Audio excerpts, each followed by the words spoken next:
Hey, Stoic friends, you're not living. You're sleepwalking in daylight, smiling like a puppet while your soul rots in the back room of your mind, screaming behind a wall you built with lies. You wake up every morning with something dying inside you, but you drown it with fake peace, soft habits, and screens that steal your fire pixel by pixel. You've forgotten what it means to feel alive. You've forgotten the taste of purpose, the weight of focus, the sound of your own heartbeat when it's not numbed by noise. And the most terrifying part, you got used to it. You got used to watching your greatness bleed out in silence. There's a monster inside you, starving, wild, and chained up behind every excuse you've ever made. That version of you who doesn't flinch, doesn't beg, doesn't bow. He's still there, but he's buried under layers of soft living, fake smiles, and the kind of happiness that feels like dying slowly with a mask on. You've made peace with your own mediocrity and called it acceptance. You've shrunk your light to make others comfortable. You've betrayed your own fire in exchange for belonging. But deep down you know, you were built for war, not external battles. The real one, the one inside, the one no one sees, but it's been tearing you apart day by day. And no, you don't need a year. You don't need to heal under moonlight or sip tea under a vision board. You need 7 savage, isolated, insane days. 7 days of brutal solitude. 7 days of inner violence. 7 days of looking yourself in the eye, stripping off every layer of delusion, and declaring war on everything weak in you. You think you're stuck? You're not stuck. You're sedated, numbered. And now it's time to rip the plug out of your soul and wake the hell up. This week will not be gentle. It will not be romantic. It will be a demolition site, tearing down every lie you ever told yourself, every identity you borrowed, every mask you wore just to survive. You want real transformation. Burn the life you've been faking. Burn the comforts, the distractions, the soft voices telling you to be patient. To hell with patience. You've been dying slow. You need rebirth, and rebirth only happens through fire. Epictetus didn't whisper. He commanded, first say to yourself what you would be, then do what you have to do. That's not a quote. That's a sword to the gut of your laziness. You decide who you will become, and then you drag your soul through every storm, every silence, every inch of hell to become it. You don't wait for motivation. You don't wait to feel ready. You become ruthless. You choose discomfort over dopamine. You choose presence over pleasure. You choose power over peace. This video is not your comfort zone. It's your battlefield. Every second is a bullet aimed straight at your inner coward. Every word is a blade. And by the time it's done, you'll either be broken or reborn. So don't just watch this like another clip. Bleed with it. Let it burn through your skin and sink into your soul. Watch it like the old you is screaming his final breath, and the new you is clawing his way through the ashes. This is your week, and if you give it everything, if you let go of your fake calm, your fake identity, your fake smile, you won't recognize yourself by the end. Your energy will change, your face will change, your walk, your voice, your damn aura will change. People will sense it without you saying a word, and they'll wonder what the hell happened. You'll just smile, because you'll know you burned the weakness out of your bones. So if this hit you, don't just consume it. Let it consume you. Lock in, engage, and carve your own name into the moment your life snapped in half and started over. Comment this below like it's carved in your bones.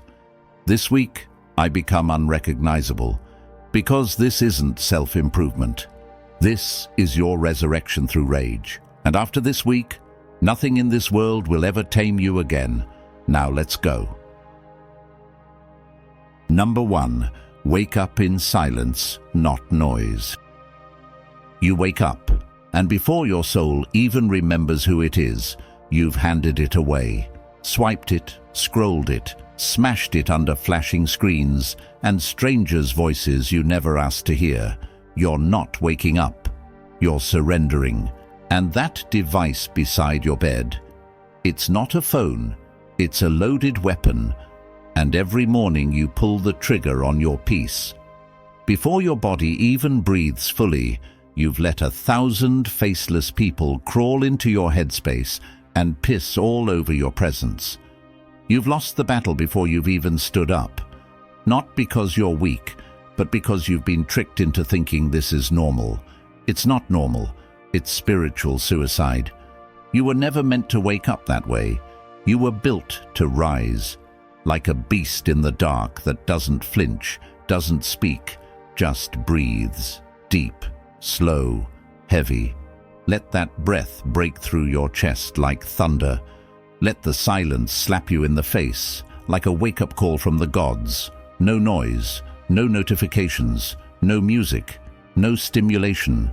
Just raw reality, just you, your soul, and the war drums pounding behind your ribs. Because silence isn't peaceful, it's feral.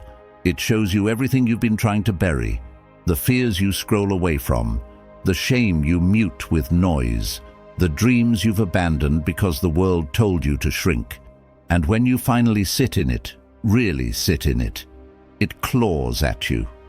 Rips open all the parts of you that were waiting for the noise to die so they could finally speak. But most men can't handle that silence. They run, back to comfort, back to distractions, back to the spoon-fed sedation they call routine. But you're not most men. You don't flinch at fire. You swallow it. 10 minutes. That's it. 10 minutes of brutal stillness. You sit, you breathe, you feel your mind scream, you hear the shadows whisper, and you don't move, you don't chase, you don't hide, you stay. Because in that stillness, something ancient wakes up inside you, something ruthless, something royal, something divine. You were never meant to be soft in the morning. You were meant to rise like a storm that's been waiting all night to unleash. And then the shift happens. You start walking through your day like a ghost with a mission. People talk, and you hear nothing. Chaos erupts, and you blink slowly. Your face doesn't twitch. Your pulse doesn't rise. Because you already won. You dominated the first battle, the war within. And now the outside world feels like child's play. Marcus Aurelius whispered the truth centuries ago. Nowhere can man find a quieter or more untroubled retreat than in his own soul. But that retreat isn't soft like a spa. It's a cave. It's dark. It echoes. And it forces you to face your reflection with no filters, no lies, no masks. And when you do, when you sit in that cave long enough, breathing through the discomfort, becoming one with the silence, you don't come out the same. You come out forged, hardened, unbreakable. 1 week. That's all I'm asking. 7 mornings of absolute silence. No phone, no noise, no stimulation. Let your soul rise before the world drags it down. Let your breath speak louder than any voice. Let your presence punch harder than any quote. And when people see you, they won't understand what changed. They'll just feel it in their bones. Like you walked through something they couldn't touch, like you met yourself in the dark, and came back with fire in your eyes. Because that's what silence does. It doesn't calm you down.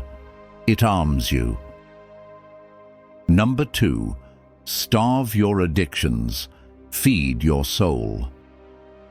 You want to change? Then stop trying to sprinkle discipline on top of poison.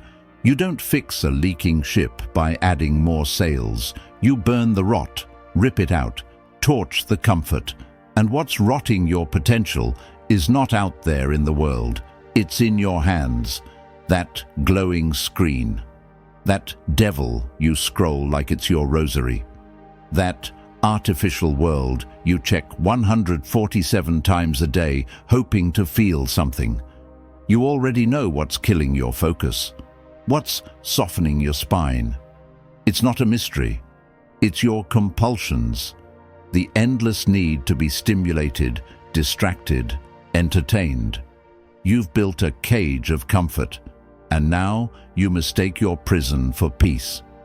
Every time you reach for that phone out of habit, every time you open that app, like a slave begging his master for approval, you lose a piece of yourself, your stillness, your fire, your edge.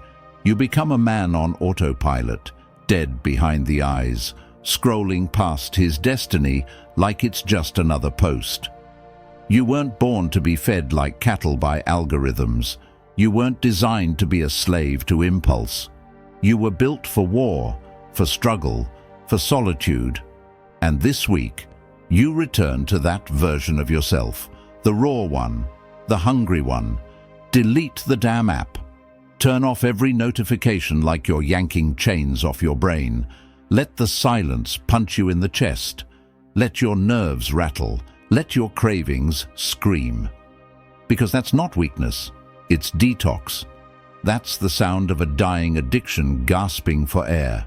And you don't save it, you starve it, you let it rot. And then you rise, stone-faced and sharper than ever. Seneca said, "No man is free who's a slave to his body." And now, slavery looks like comfort. It sounds like notification pings. It wears the face of pleasure, but the chains are real. And freedom, it's not found in doing what feels good. It's found in doing what makes you powerful. You starve the mindless. You feed the meaningful. You choose books over reels, walks over dopamine, pain over sedation, purpose over pleasure. The voice that once begged for entertainment suddenly grows silent. And in that silence, something ancient wakes up. The man who stops running from boredom becomes terrifying. He becomes present, eyes locked, mind still, hands steady. He walks slower, speaks less. But when he moves, people feel it. The fake version of you starts to decay. The version that laughed at memes while his goals collected dust. The version that needed distractions like oxygen. That man dies, and nobody misses him. Now, people start asking what happened to you, why you're distant, focused, unreachable. It's because you're no longer picking up calls from your vices. You've gone cold, you've gone monk mode. You've entered a season of silence and discipline, and the world can't follow you there. You've made yourself sacred again. You no longer beg for comfort. You hunt clarity. You track down peace like it's prey. You've stopped feeding your addictions, because now you're feeding your soul. You've become dangerous, because nothing owns you anymore.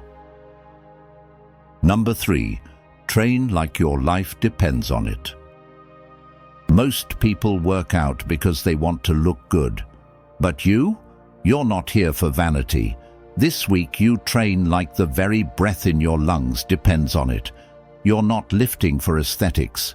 You're lifting to reawaken the warrior that's been buried beneath years of comfort and excuses. Every rep, every drop of sweat, every ache in your muscles is not a sign of weakness. It's the awakening. It's the call to arms. And you're answering it.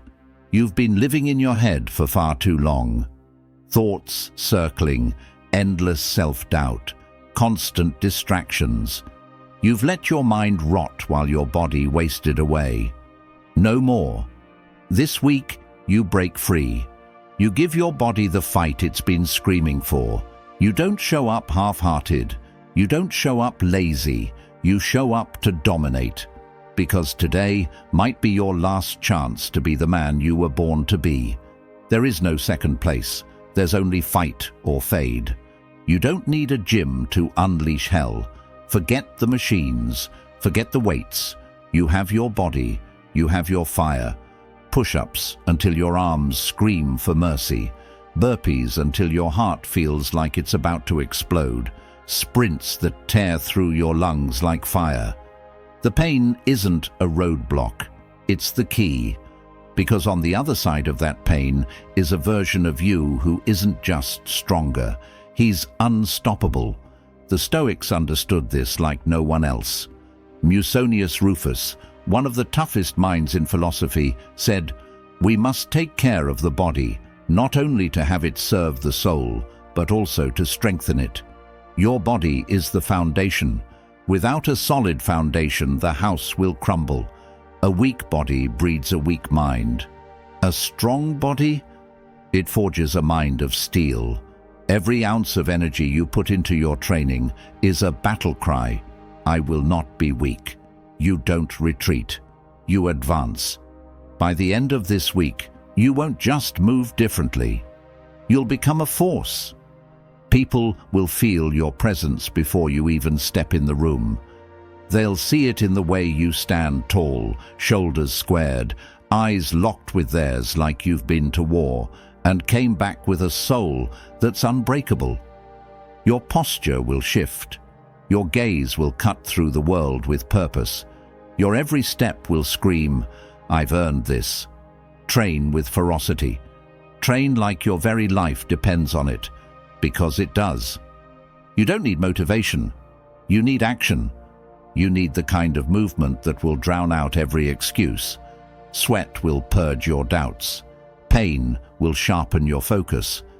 And when you look at yourself in the mirror at the end of this week, the man staring back will be unrecognizable. Not because of the way he looks, but because of the power that radiates from him. You won't just respect him, you'll be terrified of what he's capable of. Number 4, become ruthless with your time and space. You're not running out of time, you're leaking it. Every scroll, every mindless conversation, every fake smile you force just to keep the peace. That's your power bleeding out, and the world's feeding on it.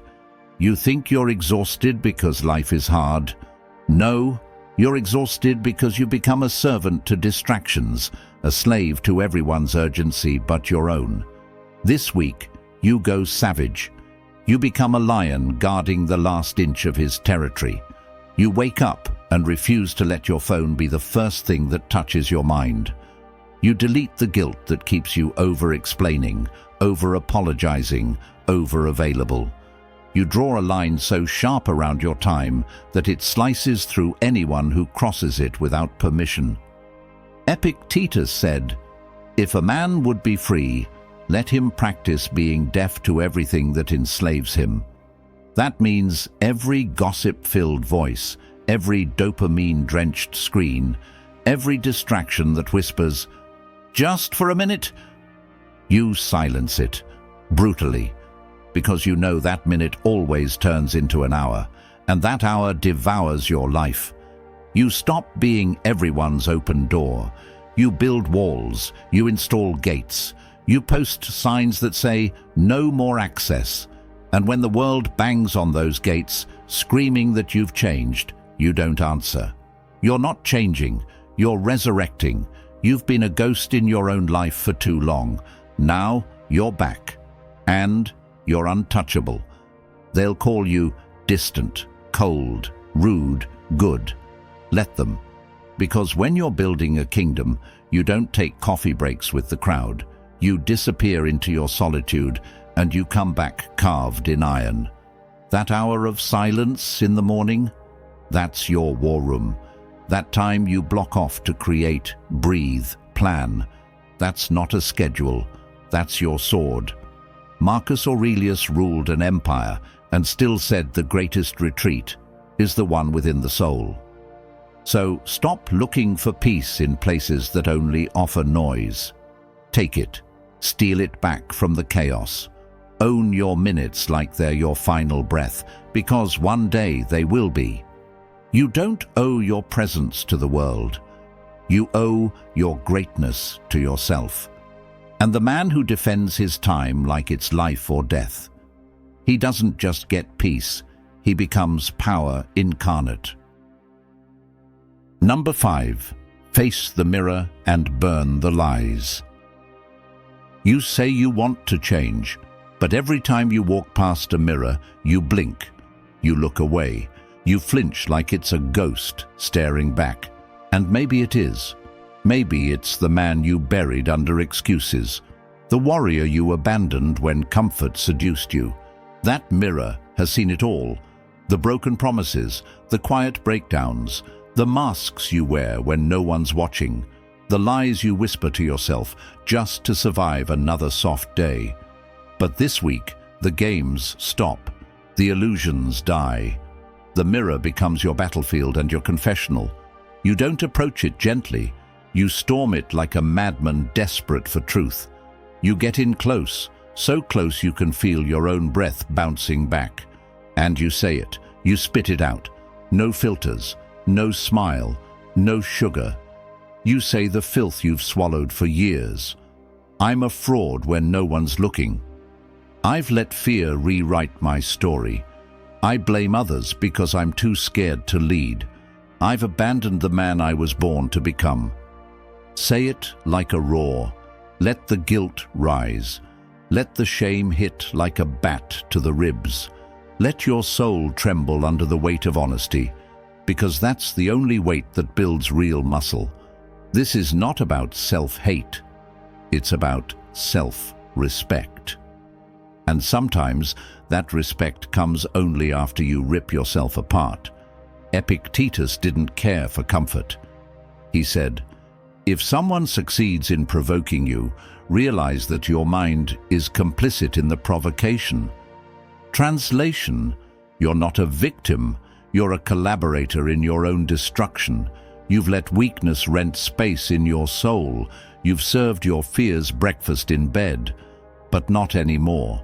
You declare war, not on the world, on the rot inside you. You burn every excuse, every justification, every "tomorrow I'll start." You slaughter that old self like a traitor. Then, right there, still staring at your eyes, you breathe, not in relief, in rebirth. You whisper, "That man is gone, and I'm done asking for forgiveness." Then you write, every day, one savage, sacred page. You carve your truth into paper like it's stone, your regrets, your rage, the fire that still flickers inside your bones. Because when your truth bleeds out of your hand and into words, you become untouchable. You stop being a prisoner of your past and become the author of your resurrection. And after 7 days of this holy war, you meet the mirror again. But something's changed. You don't blink. You don't smirk. You stare into those eyes, and you see something wild, something dangerous. A man who crawled through his own ashes and stood up stronger. Not softer, stronger, not cleaner, realer. Because this mirror, it doesn't lie. And finally, neither do you. This wasn't a self-help week. This was your reckoning. No hacks, no soft affirmations, no breathy whispers of, "You got this." This was blood in the sink, screams swallowed in silence, truths too sharp to ignore. You didn't grow, you detonated. You peeled your skin back and stared at every flaw, every lie, every pitiful excuse that ever kept you small. You didn't ask the world to change. You went to war with yourself, and you won. You clawed your way out of the mental grave you were rotting in. Not with motivation, with madness, with rage, with refusal. You denied yourself the luxury of comfort, and in its place, you built a spine made of steel. You didn't just get stronger. You became savage, still, focused, cold to weakness, boiling with purpose. You stopped playing nice with your time. You stopped giving CPR to relationships that bled you dry. You didn't block distractions. You executed them. You carved out hours like sacred territory and guarded them like a man possessed. You didn't ask for peace, you forced it into existence, and in the middle of that silence, where once lived fear, now stands you, unshaken, eyes calm, breath slow, a man who doesn't react, he calculates, a man who doesn't beg for validation, he moves in mystery, a man who doesn't scream to be heard, because now his presence is deafening. Marcus Aurelius would have nodded at this. He wrote, "Waste no more time arguing what a good man should be one." And that's exactly what you did. No speeches, no performances, just action, ruthless, unapologetic, stoic. You killed the man who wanted to be liked. You buried the one who sought approval. And you incinerated every soft voice in your head whispering, "It's okay to break down." No, it's not. Not anymore. Because now, you're the storm, you're the silence before it, and the wreckage after it. You want to live like this forever? Then seal the door behind you. Burn the bridge back to mediocrity. Let the old you scream, but never answer. And if this cracked your chest open, if it woke something in you, then don't just comment. Don't just like. Roar. Send this to the man who's still asleep. Shake him. Warn him. Because you've been reborn in the fire, and now the world has 7 days to prepare for you.